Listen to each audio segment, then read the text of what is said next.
right into questions, whatever your preference is. It's up to you. I mean, if you want me to give you sort of an opening. But, yeah, sure. That's fine. I'll do that. So the issue we're talking about today is is the closure of the unemployment call centers. And tomorrow would be 3 weeks ago that we had our last session day. And in caucus, we were presented with the House bill to vote and fund an additional $57.5 million to the unemployment the Unemployment Infrastructure Fund. So through some discussions that we had in caucus, I learned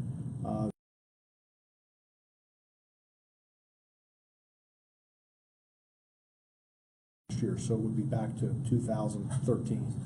So the funding request was made in 2012. So we're being asked to vote and approve another $57.5 million on top of 4 years of $60 million a year for 4 years, and we start asking questions, and we're being told that this is really temporary, and so if it's temporary, how long does temporary mean? So we had a very lengthy and spirited discussion. So at that point, I just said, I'm not willing to vote and approve $57.5 million until we have questions asked. And I know Senator Baker's been working with labor and industry on some of the questions, and there's still again open questions. So 2 days later, or a day later, I did an email blast, and I received an article from a constituent. And it was an article about the canceled IBM contract that went back to 2006. So basically, the state entered into a contract with IBM in 2006 for $106.9 million, and then in 2010 canceled the contract after it was $60 million over budget and 42 months late. So I'm like, now I'm really intrigued, and it's $106 million, 60 over budget, and another 240. So now we're up to $420 million, and like, what do we have to show for this? And I'm an employer. We don't have a lot of layoffs, but I'm a little familiar with the system. So the battle started. And so the governor announced, we were told in caucus that this may result in call center closings. And surprise to me is that shortly after we wrapped up our caucus session and our Senate session, that the governor sent out, I think notices were sent out. There was a video conference done with the employees at the 3 call centers, notifying them that they would be furloughed on December 19th. I had heard in the Capitol, and I did visit a call center in Lancaster on last Friday, and I had heard, and it's pretty well validated, although we don't have the information, that the call center in Lancaster was going to be closed in June. And then there was an article in Capitol Wire that talked about the layoffs, and they don't have to happen immediately. So allegedly, Governor Wolf had a video conference and came on. This is what employees at the center told me. He came on and he blamed the layoffs on Donald Trump and Scott Wagner, and it's just this is what's being done. So Kathy Mandarino came on the video conference and was asked some questions, and allegedly never answered any of the questions that were asked, and the call center people were very upset. So a couple things I've learned, that the Lancaster Center was actually going to be closed in June. I also learned that the Altoona Center is the most productive and takes the most number of calls out of the whole system, and then there's the Allentown Center. So, and what's interesting is that the 3 centers are all in Republican Senate districts and not in Democrat Senate districts. So there's been the union has come back and made a lot of statements that I proudly led the charge. Listen, we had a discussion in caucus and nobody was there.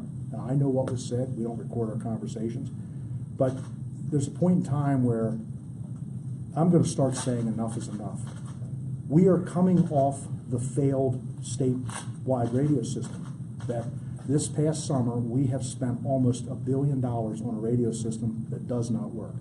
If you go back to the state police manhunt in September of 2014, up in Pike County, when the state police were participating in the manhunt, the radio system didn't work. The state police had to call Motorola in and set 24 hours, they set the system up so they could communicate.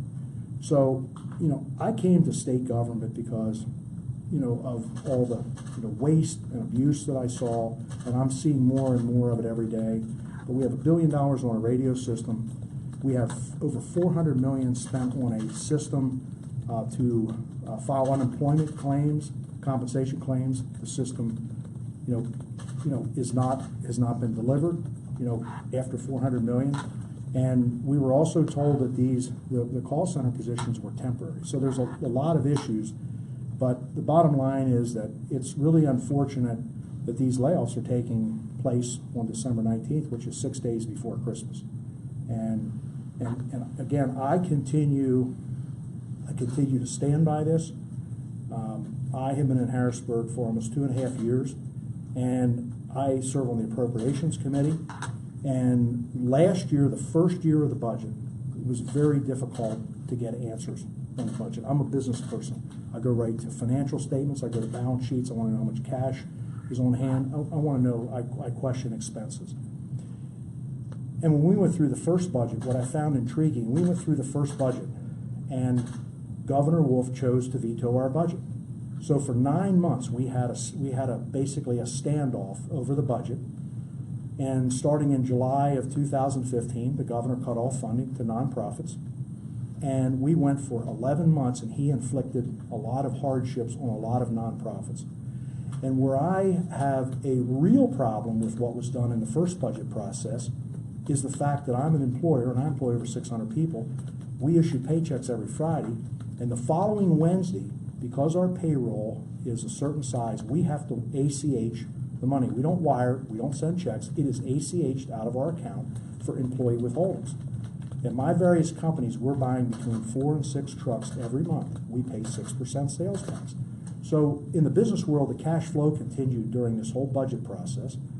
And at the end of the budget impasse in March of last year, or this year, when the governor finally allowed the budget to become law, guess what? We did not have any tax increases, and the budget went through, and they found the money for funding in a lot of areas.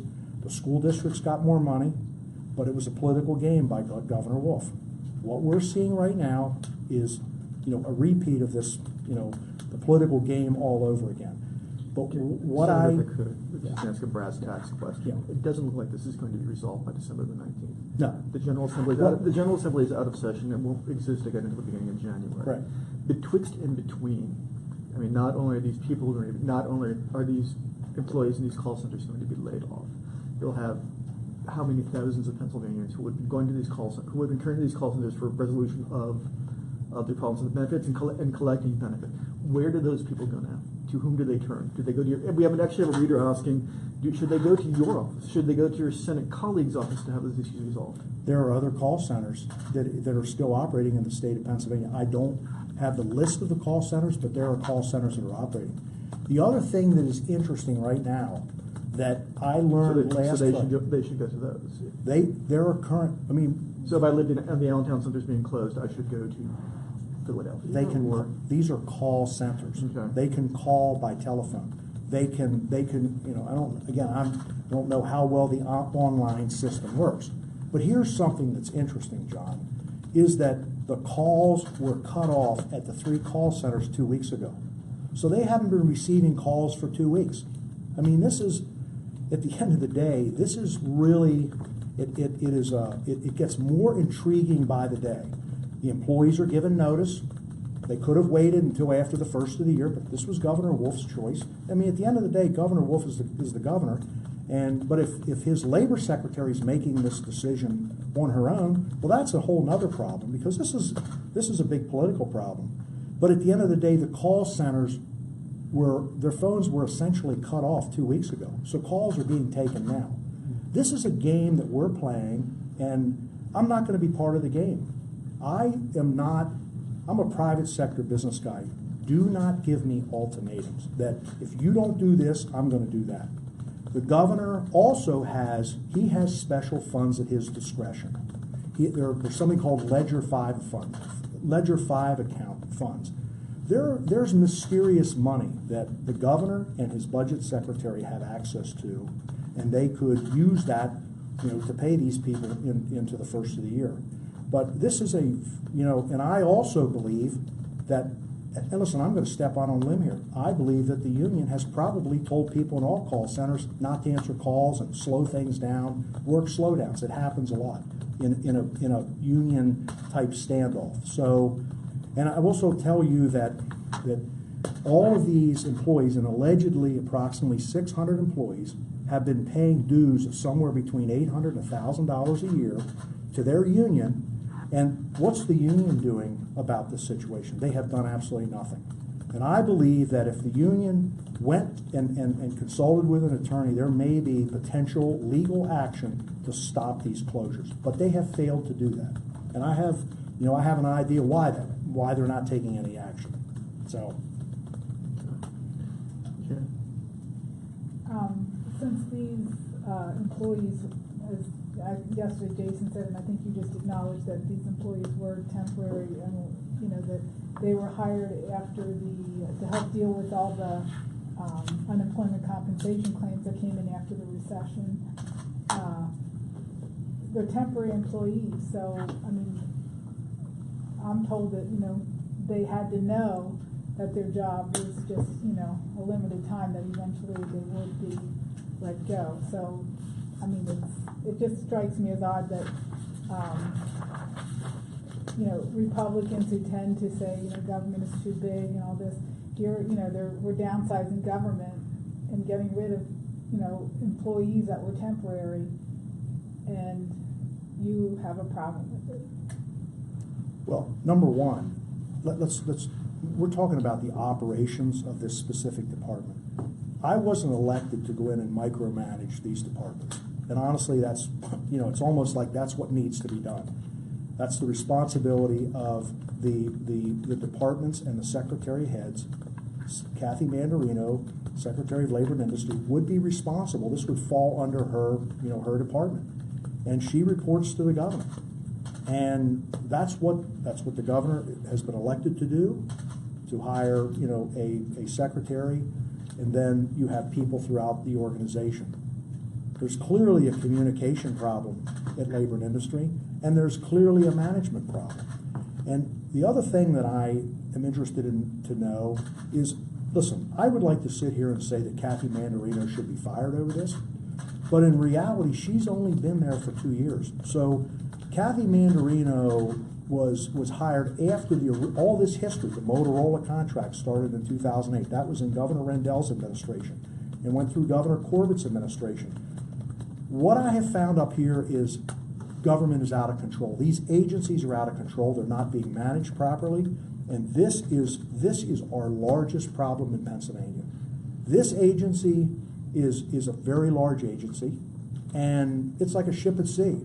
The Secretary of Labor and Industry that was hired by or appointed by Governor Corbett, came and went. The Labor and Industry Secretary under Governor Corbett came and went. Now we have Kathy Mandarino.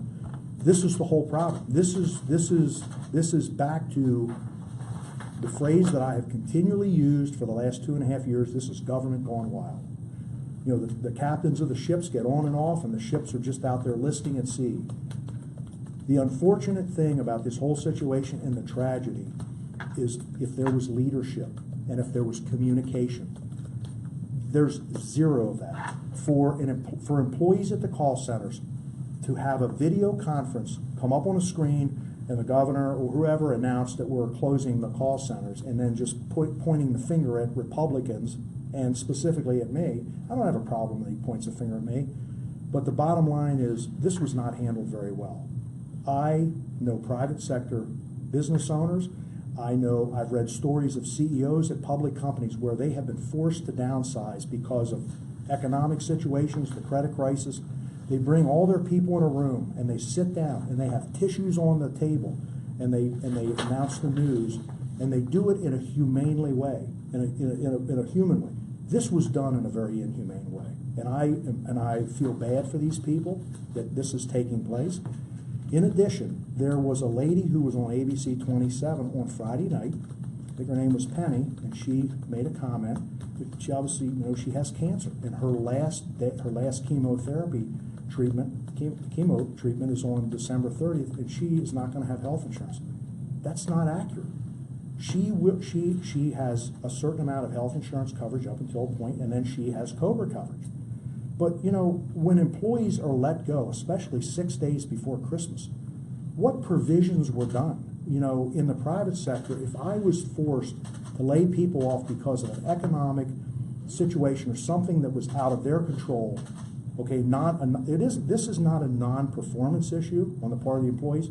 Somebody should have said, listen, we will cover your health care coverage for 30, 60, 90, 120 days. That wasn't done. We're cutting them loose. This is all political, and it is a tragedy. To what extent do you feel any personal responsibility for this? You're sitting here saying that you feel badly for these people that they're going to lose their health benefits, but as a direct consequence of Senate inaction that we're in this situation to begin with.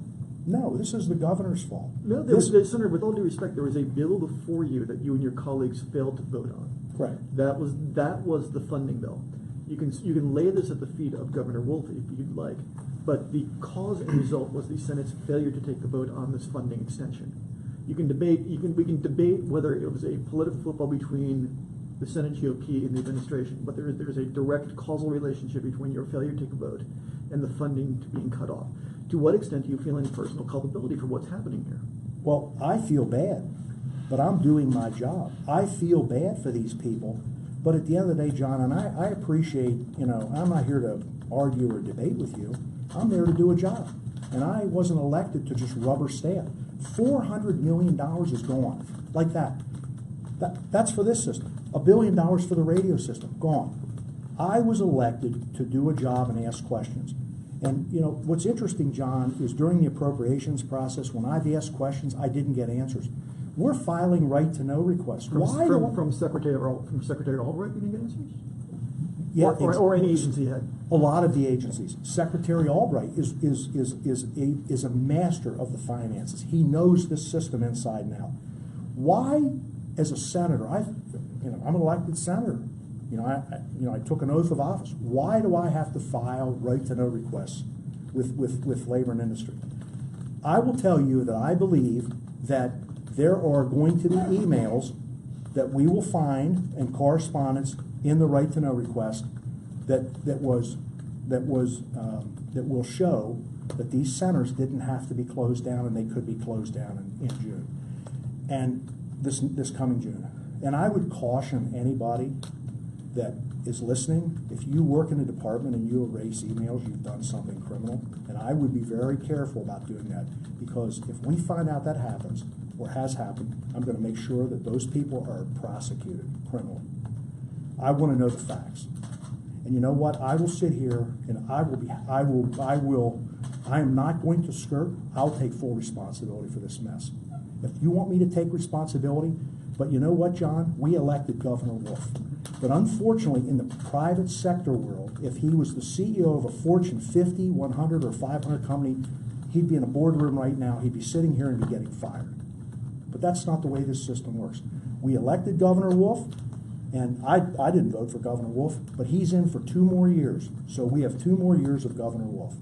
And, people are saying this is political. This is, I'm grandstanding. I'm not grandstanding.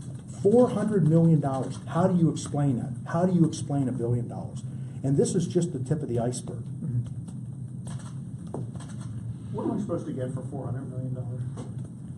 What were we supposed to have? We were supposed to get a computer infrastructure system, hardware and software, where someone could go online and apply for unemployment benefits. 40 other states have the systems. And where is that right now? We don't know. Great question. We simply don't know. I don't know. But I can tell you something, $400 million is a lot of money. In my world, this should have been done for probably $50 or $100 million. The original IBM contract was probably a reasonable contract. But here we are, another 70, and here we are, another 240. Sorry. It's time for accountability. This is a political game on the part of Governor Wolf. And again, I'll be happy to take responsibility for this. If that's what people want me to do, I'll take it. But God damn it, the governor is the governor, and he should be held responsible. Period. And I'm telling you, I'm getting angry over this whole situation because this should not have happened where these people are getting laid off 6 days before Christmas, period. If I could ask a question, so if the unemployment rate has declined since the recession, did we really need all these extra employees that we brought in? I mean, have you asked questions along those lines? We have asked for, we have not received, listen, what we need to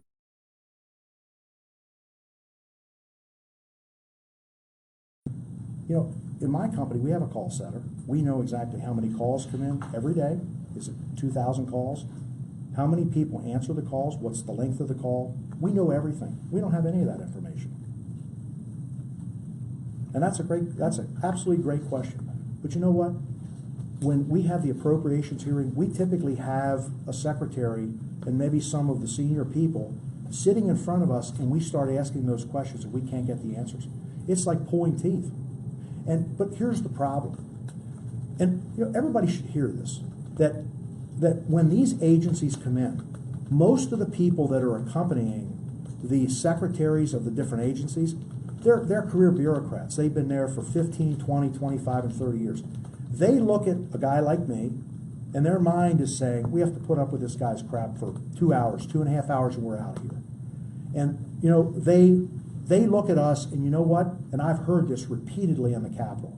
A lot of those people say, we're going to have to put up with Senator Wagner for 8 years, and he's out of here. We just keep our heads low, stay below our desk, and we'll finish out our career and get our pension.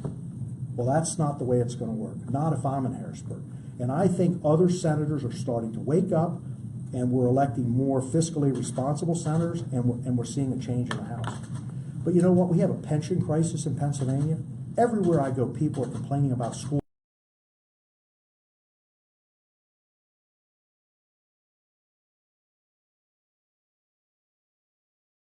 So do you think there is an inherent conflict between this sort of regulatory culture that you describe, this bureaucratic culture that you're talking about, not being necessarily consonant with sort of the interests of senators? I mean, are those two sides in direct conflict with each other?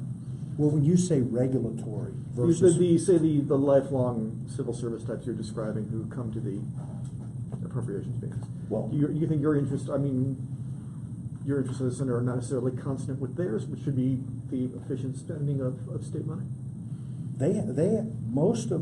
Listen, here's the problem in Harrisburg. The problem in Harrisburg is there is a complete lack of leadership and a complete lack of vision. I will tell you that if I was the governor, okay, or Governor Wolf or whoever, and I learned about this situation, and I have done this before as a company owner, and this sometimes takes a lot of time to do this, I would have gone and worked in a call center for 2 or 3 days, sat next to one of the call center employees, worn a headset, and understood what they do and what they go through. And then maybe have IT people there and figure out how to solve the problem. I can assure you, Governor Wolf hasn't done that. Governor Corbett didn't do it. Tell me a governor that did that. We do this all the time in the private sector. We have to understand what the problem is. I can't just say,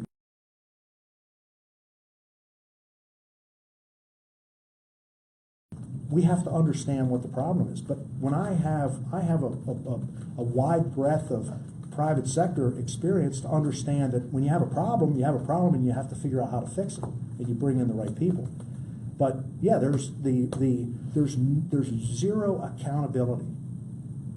$400 million is gone. What is being done about that? Who's being held accountable? I mean, if people, listen, if the people in my district don't care about all the wasted money, then just elect me out of office. I have a career already. But at the end of the day, I was elected to come to Harrisburg to do a good job. And why did I come to Harrisburg? Because for 25 years, I was an ATM machine for politicians who came year after year after year and asked for political contributions and didn't deliver anything. So I decided, you know what, it's time. I'm going to Harrisburg and I'm going to see what I can do. So who, in your view, should be held responsible? We've established that it's Governor Wolf, but is there anyone in the L&I infrastructure secretary? You've said you don't want Secretary Manarino fired, but do you want Secretary Manarino fired? The answer? the commander-in-chief is responsible. In my company, the buck stops with me. I just can't blame people in my company. If there's a major problem in my company, I'm the owner of the company and the CEO, I have to accept responsibility. But if you have a bureau manager who has messed something up, do you not dismiss Yeah, that absolutely. person? So If are you I saying, have- in this case, that Secretary Mandarino should be dismissed? Well, I don't know all the facts, but we're actually gonna have to go through a complete investigation to get the facts. And is that what we have to do? Yeah, at the end of the day, somebody has to be held accountable. Now, if I was Governor Wolf, I would be steaming hot over this. And if I was, and I'd be sitting with Secretary Mandarino, basically saying, you need to get this resolved, or you're going to have to find another job. And if I was Secretary, I would be meeting with the senior managers, the people in that department, and I'd find out where the problem is. That's what management is all about. Anybody else? When was the last time you sat down with the governor? When's the first time you? The last time that I sat down with the governor was the Tuesday before Christmas of last year. And it was a private meeting with 2 other senators. And if Governor Wolf is watching, Governor Wolf, you would remember that meeting because we set it up 2 days prior. And I was asked to come over to the governor's office and sit down with 2 other senators, one of my Republican colleagues and a Democrat, to talk about the budget impasse, to see if I could help with maybe working with some House members. And when I got there, it was pretty clear that, obviously the meeting was arranged on a Sunday at a social function. And I got to his office at 9 o'clock the Tuesday morning before Christmas. And he looked at his watch and said, Scott, I have another meeting in 35 minutes. The air conditioning was on. The icicles were hanging from the ceiling. And he says, I know you're really focused on expenses up here in Harrisburg, but we've got to get this budget done. And I promise, and he used the word I promise, that we will get together after the first year and talk about some of your concerns. And I haven't heard from the governor. Now, I've seen him in social settings, but that's the last time I've had a conversation with the governor. And unfortunately, the relationship between the governor and the legislature has not been good. When we did not pass the budget that he wanted back in 2015, the Democrat Party immediately started sending mailers into Senate districts, Senate Republican districts, and started scud-missling Senate Republicans and House members. That wasn't a really good thing to do. So it's gotten uglier and uglier since then, and it's not a good relationship. Is it safe to say with these expanded majorities we can expect more of these sorts of clashes that you've now been, by virtue of superior numbers, you might be more emboldened to draw harder lines with the administration? Absolutely. Absolutely. We were successful increasing our number in the Senate by adding 3 additional Republican seats. We now have a 34 majority. We haven't had this majority since 1949. And we've had some of the senators that are no longer there, voted for certain things. And yeah, the taxpayers of Pennsylvania are angry. I mean, it's pretty apparent. I mean, if you look at the presidential election, they're angry. And I will tell you that I go to my district in southern York County, the 28th district, and people are angry about school taxes. I had a couple who worked the polls at my write-in election wrote me a scathing email about a month ago about how I'm a career guy and I'm no better than anybody else. He's mad because I didn't do anything about school taxes. We haven't solved the pension crisis. We've done nothing about school taxes. The PSEA continues to attack us. It's just, there's going to be a major blow up in Harrisburg. But you know what? I can sit here. If people want to pay more taxes, please call my office and I'll get you on a list and we'll make sure you pay more taxes. Whose fault is the pension blow up, in your judgment? The pension crisis goes back to 2001. Right, like without the history lesson, there was a bill that was on the precipice of being acted upon. Is that the fault of House Republicans for failing to marshal the votes? Who's at fault there? What I have been told is the House Republicans, there are Republican members that didn't want to give up their pension. But the reality is, here's the reality: we have a crisis.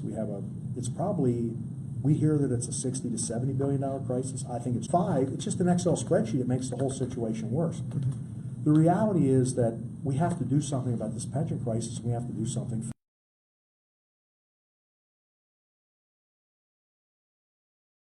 program on a specific date. But what happens in Harrisburg, and you know, for people out there that are listening, you know, many times, you know, people involved in the pension resolution want to carve out law enforcement. There's carve-outs here and there. And listen, we're all on the Titanic together, and you know, we've constantly created special classes in Pennsylvania. It's been done for the last 20, 30, 40 years.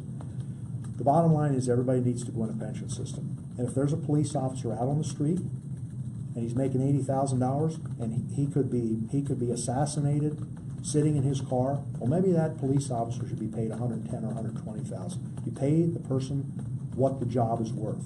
And at the end of the day, if we started doing that, we do it in the private sector. If we start doing that, it's cheaper to do that, pay police officers more up front than it is to have this pension obligation for the rest of their life. And again, on the front end, if they make more money, maybe we have to educate and we have to encourage them to put more in their 401k program.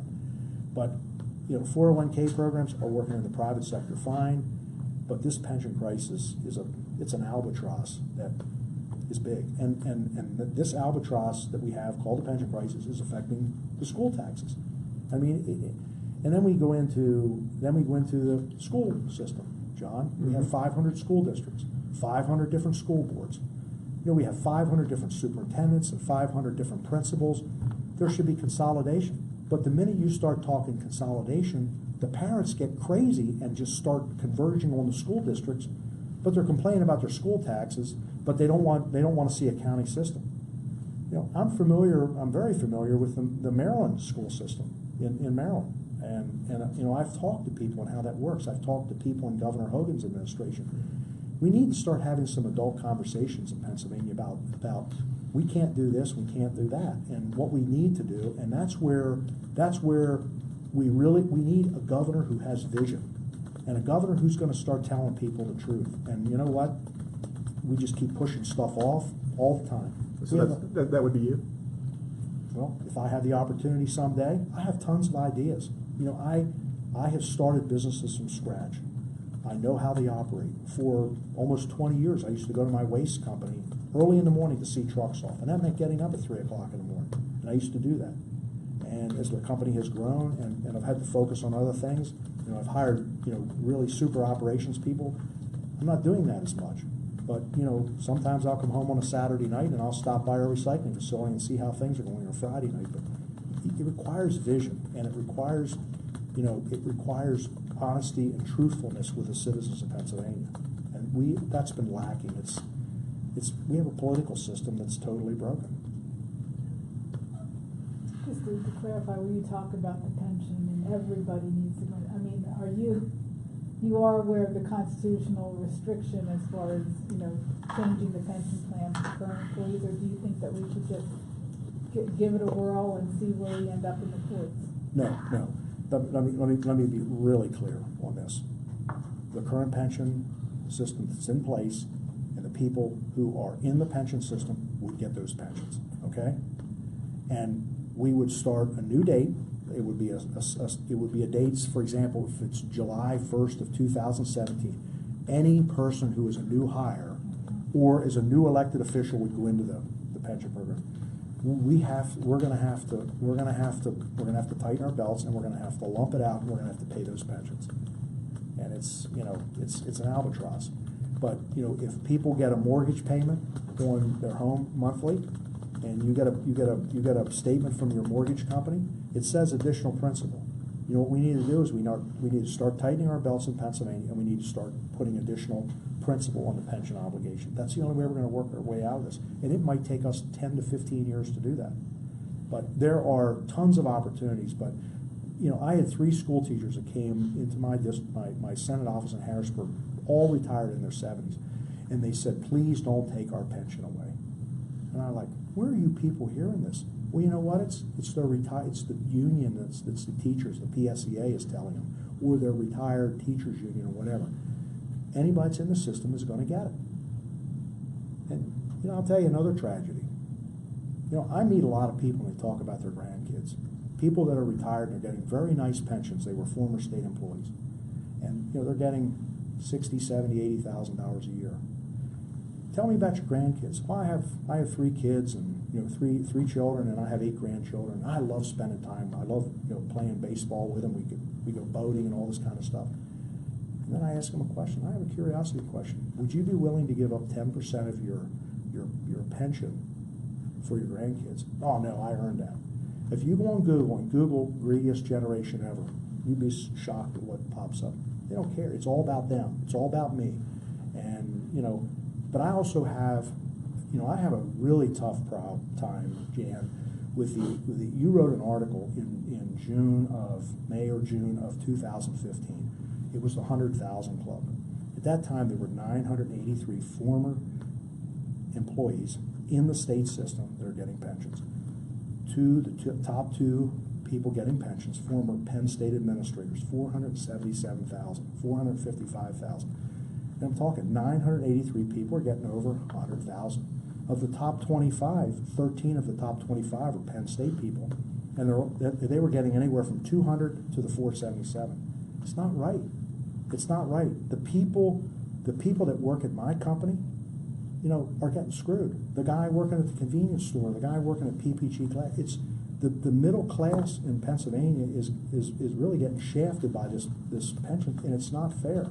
And for me to sit here, and I hope this you know shows my character that I think that's wrong, that these people are getting these wild pensions and other people are not getting pensions. And we have to do something. This is going to be our undoing here in Pennsylvania. Well, when the pension fight was coming to a head the last week of October, you weren't there. I was on personal leave. Were you campaigning? Do you mind? No, I was at an event in New York. I was at an educational event, and if my vote was needed, I was willing to fly back from New York. I mean, unfortunately, I have things that are scheduled 2 years out. You know, I belong to an organization called CEO, and we have a global leaders forum in New York every year. And you know, part of my success is understanding. I do business with China, a lot of our recycles, and one of the things that many people that work in Harrisburg and many of the elected officials live in a bubble, and they don't understand that we have a world economy. We're losing jobs to other countries. Why are we losing that? And I recently went to a seminar on energy. We're like one of the top 2 states with energy.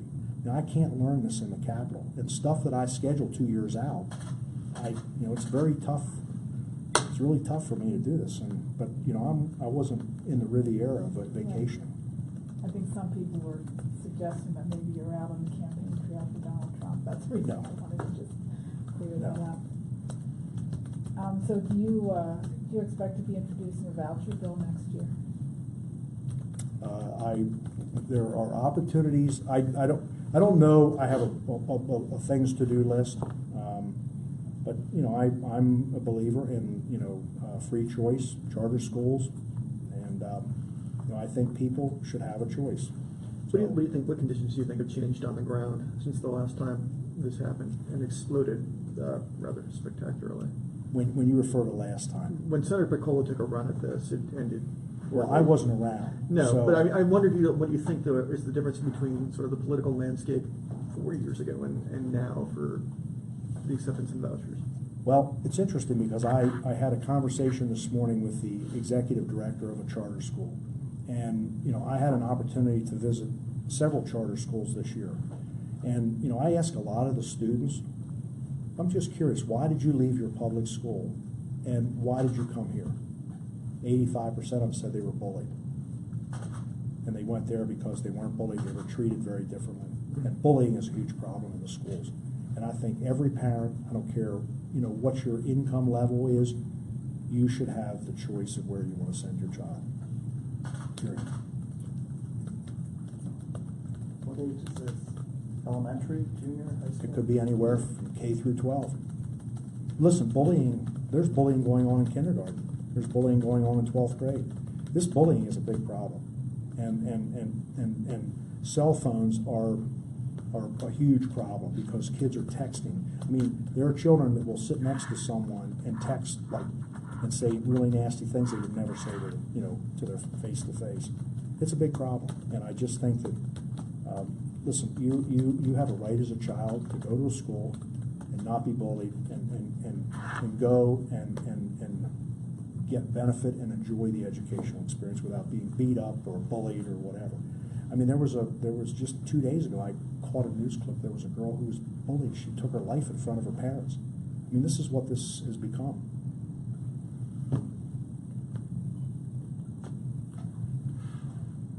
Anybody else? Going once, going twice. All right, Senator, thank you very much. Thanks. You bet. You guys actually went easy on me. Yeah, we did this time. Come back. Thoroughly. Yeah. It's there's a lot going on.